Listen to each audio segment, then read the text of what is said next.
Të dashur teleshikues, ju përshëndes, po fillojmë edicionin e lajmeve në televizionin 4+. Spitali i Lushnjës përgënjeshtroi deklaratat e deputetit të Partisë Demokratike për Lushnjën, Sajmir Korreshi, i cili prej disa ditësh ngre problematikat që ka sipas tij ky spital.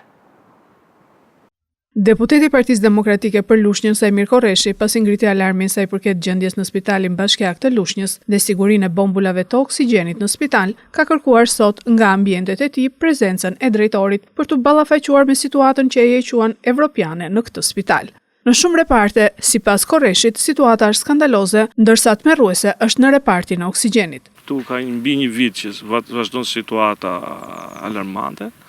Më thonë përsëri dje që prapë dhe ato që thonë këta fikse zjarri që nuk shoh asnjë këtu te dera, ju mund merrni dhe pamjen tuaj për të parë që ishte me standard europian. Ka bërë një reagim që çdo gjë këtu ka qenë sipas standardit të Ministrisë Mjekësisë, kështu që Ministria e Mjekësisë këtë lloj standard të ofron për shqiptarët. Ju e shikoni vetë këtu mbrapa, këtu jemi tek salla kryesore që kanë improvisuar tani për urgjencën e re. Kjo është e vjetër që nuk e di, kjo është merje se kjo, por do u bë e vjetër dhe kjo është situata. Oksigjeni akoma vazhdon të jetë dramatik.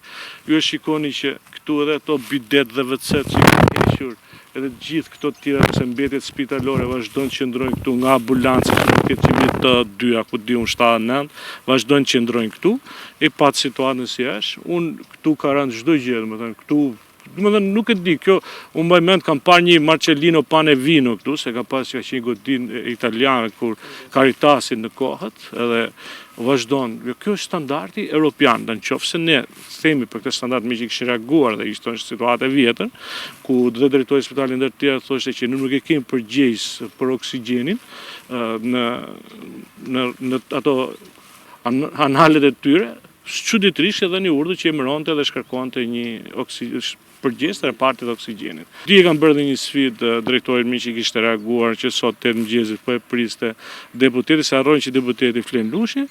Unë jam këtu, drejtori ka kaq minuta, më ndoshta ka punë më të thella, sepse atje rrin gjithë në korridor të urgjencës, ndoshta edhe për këtë po ndërhyn apo lidhet me ministrin për standarde europiane, por standarde europiane vallai këtu nuk ka. Kështu që o drejtor, standardet, po të presin standardet këtu, ti shikojmë së bashku, me sfidë duke qenë se ti shkruan në Facebook, urdhëro ja dhe këtu fizikisht. Spitali San Çabej, pas deklaratës së Korreshit, reagoi ku tha se dokumentacioni cituar nga deputeti i referohet periudhës para 31 dhjetorit 2024 dhe nuk ka patur ndonjë incident të regjistruar që të rrezikoj pacientët ose punojësit.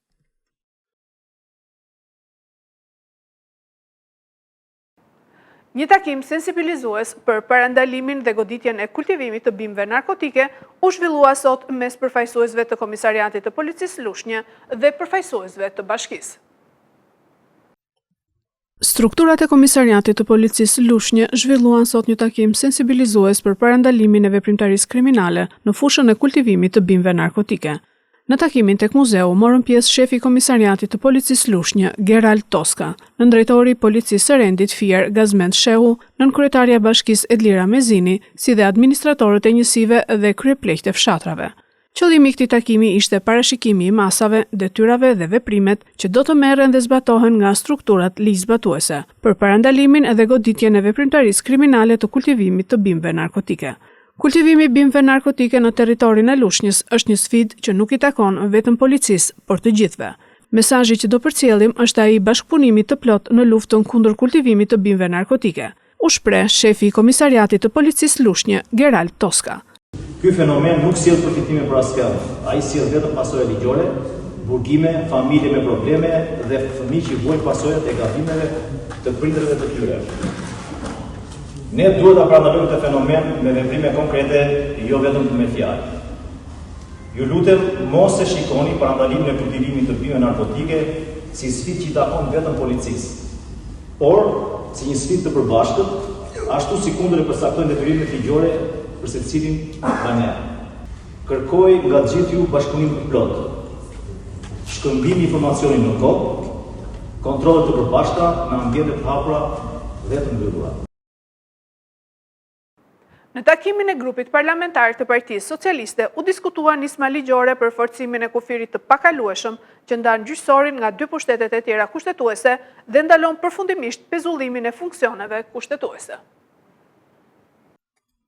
Kryeministri Edi Rama ka mbledhur grupin parlamentar të Partisë Socialiste për nismën ligjore për forcimin e kufirit të pakalueshëm që ndan gjyqësorin nga 2 pushtetet e tjera kushtetuese dhe ndalon përfundimisht pezullimin e funksioneve kushtetuese. Në fjalën e tij Rama u shpreh se zëvendës kryeministria Belinda Balluku i ka dorëzuar 3 herë dorëheqjen, por ai ja ka refuzuar të 3 herët. Belinda Balluku ma ka dorëzuar 3 herë dorëheqjen.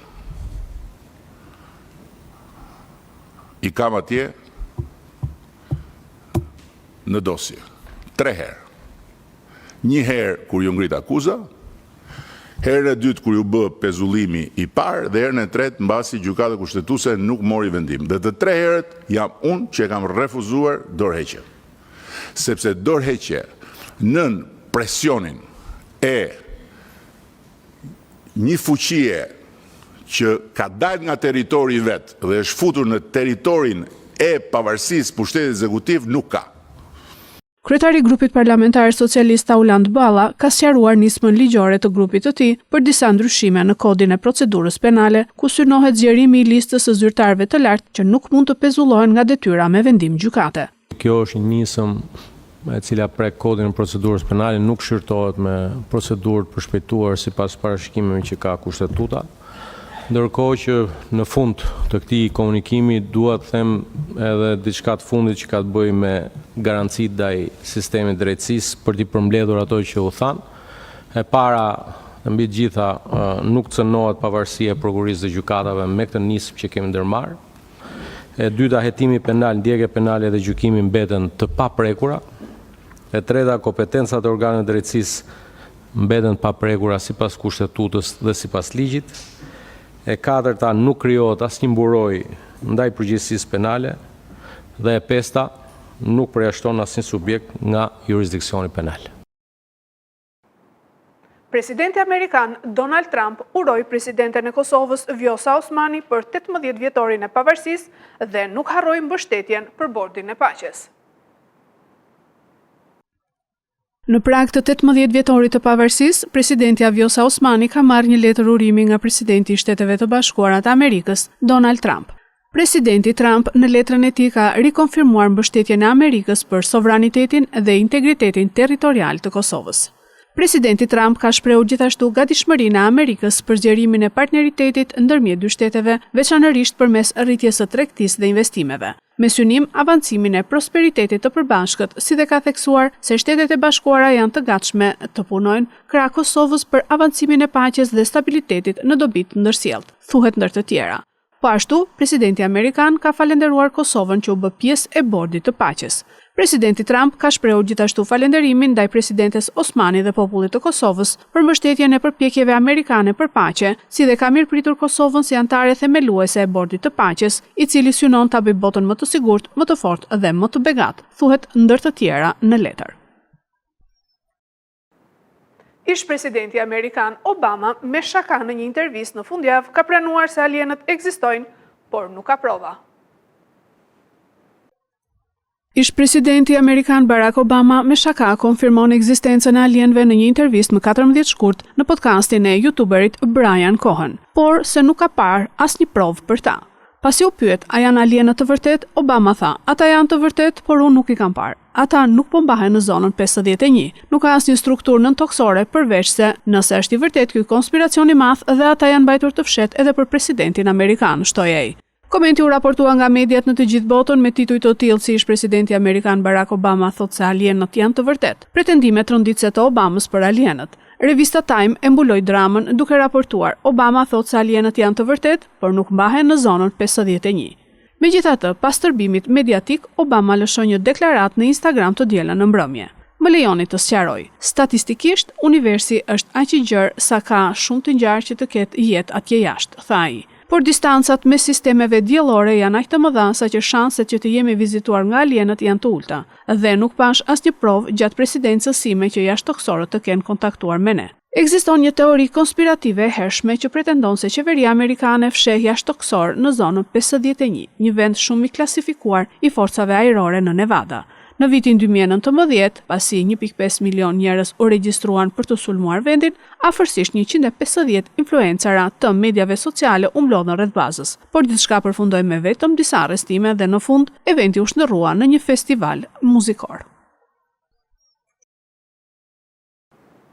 Këto ishin lajmet tona për sot. Lajmet i gjeni dhe në internet në website-in 4plusmedia.tv. Bashkë mirupafshim.